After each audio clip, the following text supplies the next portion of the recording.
কি ক'ব?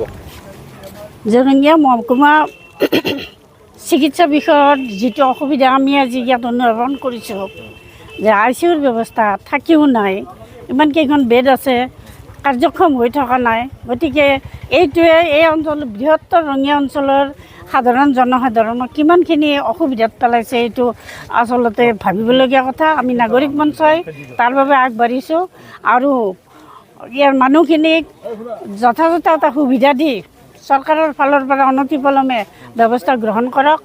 ইয়াত টকা পইচা ইতিমধ্যে খৰচ হৈছেই, বেড ৰেডি আছে, সকলো যন্ত্ৰ পাতি ৰেডি আছে, কিন্তু ইয়াত কাম কৰা মানুহ দিয়া নাই, নাইবা কি হেমাহিৰ কাৰণে এই অৱস্থা হৈছে, ৰঙিয়া অঞ্চলৰ মানুহে কিয় দুৰ্ভোগ ভুগিব লগা হৈছে, নাইবা ব্যক্তিগত খণ্ডৰ চিকিৎসালয়লৈ গৈ খৰচন্ত হ'ব লগা হৈছে, এই কথাটো অত্যন্ত জৰুৰী কথা, চিন্তা কৰিব লাগে। গতিকে আমি আশা ৰাখিছোঁ নাগৰিক মঞ্চৰ তৰফৰ পৰা আমি দাবী জনাইছোঁ অনতিপলমে আমাৰ মহকুমাৰ ভিত্তিত ৰঙিয়া অসামৰিক হস্পিটেল, মডেল হস্পিটেল এইখিনিৰ উন্নতি কৰক আৰু চৰকাৰে চকু দিয়ক।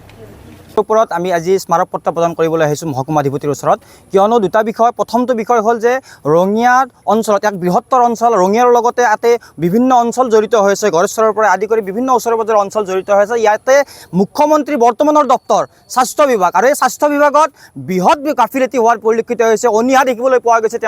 তেওঁলোকৰ দায়িত্ব যি হিচাপে পালন কৰিব লাগিছিল, আজি কপুটি তেওঁলোকে এই দায়িত্ব পালন নকৰিলে, কোটি টকা ব্যয় কৰি ইয়াতে বস্তু অনা হ'ল, কিন্তু তাৰ কাৰ্যক্ষম আজিলৈকে নহ'ল। অতি পৰিতাপৰ বিষয়, আৰু এই বিষয়ে আমি ইয়াৰ আগতো আমি প্ৰতিবাদ কৰি আহিছিলোঁ, সামাজিক মাধ্যমৰ জৰিয়তে হওক, সংবাদ মাধ্যমৰ জৰিয়তে হওক বা ৰাজপথতে হওক, ইয়াৰ বিৰুদ্ধে আমি প্ৰতিবাদ সাব্যস্ত কৰি আহিছিলোঁ যে অনতিপলমে ইয়াৰ ICU-যুক্ত বেডসমূহ মুকলি কৰি দিয়া হওক, ৰোগীয়া ৰাইজৰ বাবে মুকলি কৰি দিয়া হওক, কিয়নো সাধাৰণ ৰাইজৰ বাবে এক অসুবিধাৰ সন্মুখীন হৈছে।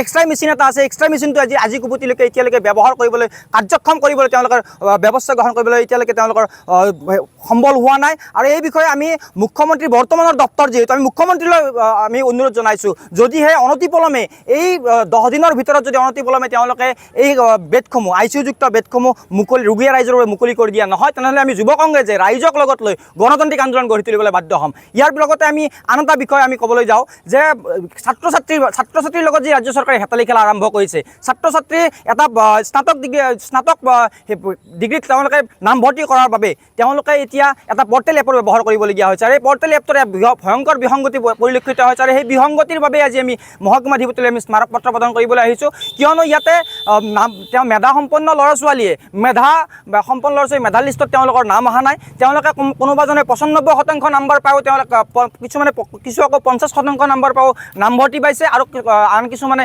95% নাম্বাৰ পায়ো তেওঁলোকে নামভৰ্তি পোৱা নাই। এই ক্ষেত্ৰত বৃহৎ খেলি মেলি হৈছে, অনিশ্চিতৰ ফালে ঢাপলি মেলিছে শিক্ষাৰ্থীসকল, অভিভাৱকসকল। এতিয়া তেওঁলোকে অন্ধকাৰৰ ফালে তেওঁলোকৰ দেখিবলৈ পাইছে ল'ৰা ছোৱালীৰ ক্ষেত্ৰত। আৰু এই ক্ষেত্ৰত আমি শিক্ষা বিভাগলৈ আমাৰ অনুৰোধ জনাইছোঁ, আৰু মহকুমাধিপতিলৈ আমি আজি অনুৰোধ জনাইছোঁ যে এই ক্ষেত্ৰত ৰঙিয়া মহাবিদ্যালয়ত হৈ থকা যি বিসংগতি, নামভৰ্তি নামত বিসংগতি, এই ক্ষেত্ৰত তেওঁলোকে ব্যৱস্থা গ্ৰহণ কৰক, নহ'লে অনতিপলমে আমি তাৰ বিৰুদ্ধে প্ৰতিবাদ সাব্যস্ত কৰিবলৈ আমি বাধ্য হ'ম।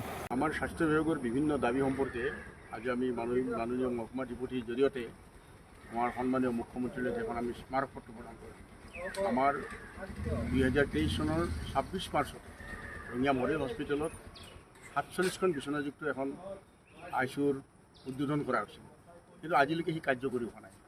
যি টেকনিচিয়ান ডক্টৰ নিযুক্তি দিছিল তাৰো কিছুমান এতিয়া বাহিৰলৈকে লৈ গৈছে। আমি বিচাৰিছোঁ যে সম্পূৰ্ণৰূপে গোটেইখিনিকে আজি ইয়ালৈকে আনি প্ৰত্যাৱৰ্তন কৰাই টেকনিচিয়ান ডাক্তৰবিলাক এপইণ্টমেণ্ট দি আমাৰ এই ICU চেণ্টাৰটো সক্ৰিয় কৰিব লাগে।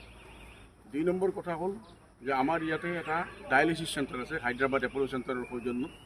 সেই চেণ্টাৰৰ 3টা মেচিন আহি আজি প্ৰায় 4 মাহ বন্ধ হৈ আছে, কাৰ্যকৰী হোৱা নাই। গতিকে আমি বিচাৰোঁ যে এই মেচিনকেইটা কাৰ্যকৰী কৰক, তেতিয়া আমাৰ বহুত গৰীব ৰোগীয়া তাৰ কাৰণে আজি যথেষ্ট পৰিমাণে উপকৃত হ'ব। 3 নম্বৰ কথা হ'ল আমাৰ এটা এক্সৰে মেচিন 2018 চনৰ পৰাই তাৰ লিড বেৰিয়াৰ আৰু লিড ৱাল নথকাৰ কাৰণে এতিয়ালৈকে কাৰ্যকৰী হোৱা নাই।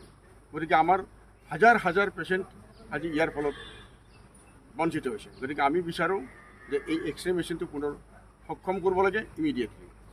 আমাৰ তাৰ লগতে আৰু এটা কথা যে আমাৰ সিদ্ধিনাথ শৰ্মা প্ৰাথমিক স্বাস্থ্য কেন্দ্ৰ যিটো আছিল, তাৰ মূল যিটো ভৱন সেইটো ভাঙি দিয়া হৈছে PWD নিৰ্দেশ মৰ্মে, কিন্তু এতিয়ালৈকে নতুনকৈ নিৰ্মাণ কৰা কোনো ব্যৱস্থা কৰা হোৱা নাই। তাত থকা যিবিলাক ডাক্তৰ তেওঁলোকৰ ক'ত কি কৰি আছে কোনো নাজানে। এতিয়া তাত যি আমাৰ ফাৰ্মাচী আছিল সিও বন্ধ হৈ গৈছে, তাত যিটো লেবৰেটৰী আমাৰ আছিল সেই লেবৰেটৰীও বন্ধ হৈ গৈছে। গতিকে আমি বিচাৰোঁ যে শীঘ্ৰেই এটা 5 মহলাযুক্ত বিল্ডিং বনাই আমাৰ হেল্থৰ বিভিন্ন দিশ একমোটেট কৰি এটা সৰ্বাংগ সুন্দৰ আমাৰ স্বাস্থ্য বিভাগে যাতে ইয়াতে বিল্ডিং নিৰ্মাণ কৰি আমাৰ স্বাস্থ্য বিভাগটো যাতে আগবঢ়াই নিয়ে, এইটো আমি বিচাৰোঁ। আমাৰ লগতে ৰঙিয়া মহকুমা অসামৰিক চিকিৎসালয়খন 2007 চনতেই এই আমাৰ হস্পিটেলখন চিভিল হস্পিটেললৈকে ৰূপান্তৰিত কৰা হৈছিল। তেতিয়া কোৱা হৈছিল যে 50খন আসন থাকিব, কিন্তু এতিয়ালৈকে 30খন আসনো তাত নাই।